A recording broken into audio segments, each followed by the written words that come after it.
Hello everybody. Making us some chicken cacciatore. Cacciatore, of course, in Italian means hunter, and this is about as rustic of a dish as you can make. Traditionally made with chicken or rabbit or any other kind of game or what have you. And there is as many versions as there are Italian nonnas to make it. So we're first of all browning the chicken thighs using thighs, and looky, I got 9 thighs and they fit into the pan, so that's kind of cool. So we're going to do this in stages, and see you in a bit. Hey, chicken's starting to get some color on it. Almost time to take it out, but not quite yet. Okay guys, the chicken has been browned pretty well, and I've got olive oil and chicken fat in there, so that's going to definitely taste good. And some little bitty stuff. So I switched this over, gone on hands-free, and let's just put in our starting ingredients here. Here we've got sweet pepper, onion, a couple of chili peppers, because I love heat.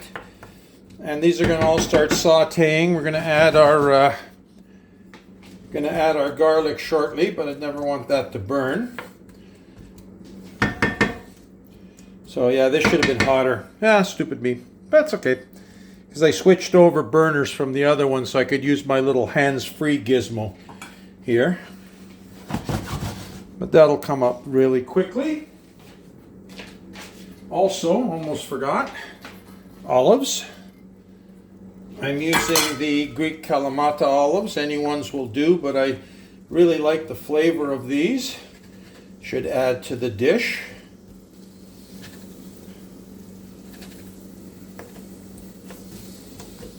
Keep them more or less whole. No, one's destroyed. You go back in. You're not going to poison anybody. I haven't done any seasoning yet. So we're going to throw in some salt. Definitely some fresh ground pepper.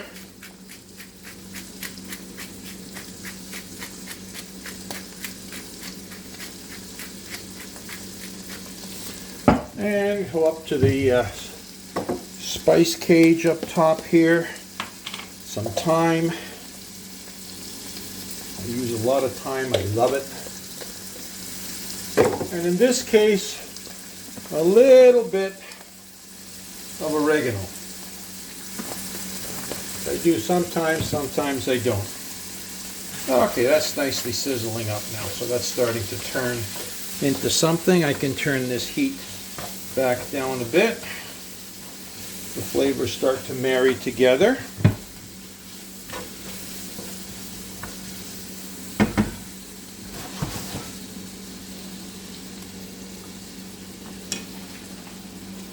And then once all this stuff starts to get more or less, in's going to go the tomato, and we'll cover it up and let it stew for 35-40 minutes or so, and I'll end this video and do like a part 2 when it's actually finished, and we'll see how this concoction turns out.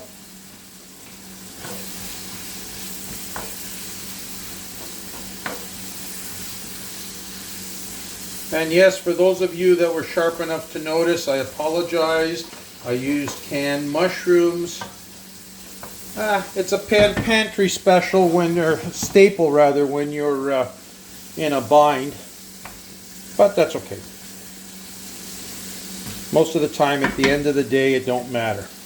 So let's toss in the garlic.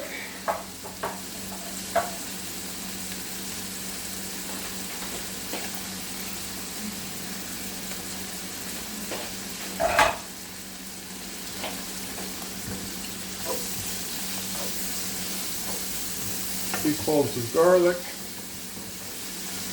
I suppose I could have added a little more, but that's okay. I'm going to go with this.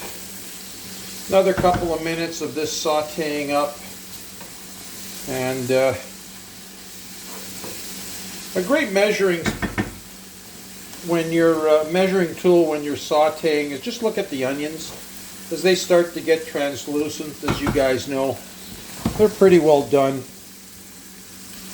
We're not looking to put any kind of particular color on here, so I'd say a couple more minutes. Then we'll add the tomato. We'll add the chicken back in there, cover her up, and we'll see how this will turn out. And right near the end, when it's about finished, I'm going to finish it with some fresh parsley, but I'm not going to add that now. That'll give it that little bit of brightness at the end. Okay, you are definitely coming together. Of course, there's going to be a splash of wine added, so I will show you the wine of choice today.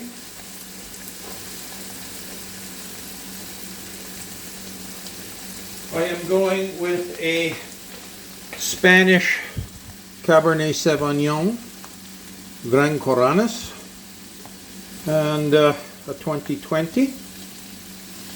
Smells good, and that'll be going in a sec. Let's add the tomatoes. 1 big can of tomatoes. Now these were whole ones, so I crushed them by hand rather than buying diced ones or whatever. Not using San Marzano, they've become almost stupid expensive, but these I got at Costco. It's the Muti brand, and I've been very pleased with them. They are quite good. Okay, that little splash of wine, and that will be what I'll be having with there. Let's do a little tasty. Oh yeah, that's working fine. Okay, so let's just give this a sec, let some of that alcohol burn off. There wasn't much in there.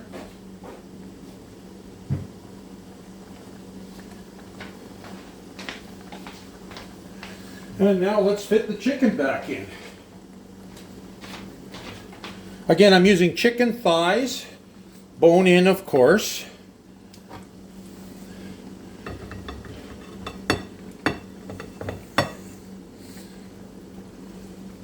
I lost some skin in the translation, but that's okay.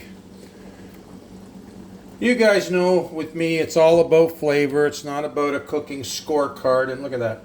This one piece of loose skin, we'll take that out. Chicken skin's only best when it's really, really crispy. And for my friends watching from the southern states, you guys figured that long time ago when you invented fried chicken. Or at least I give you credit for the invention of fried chicken.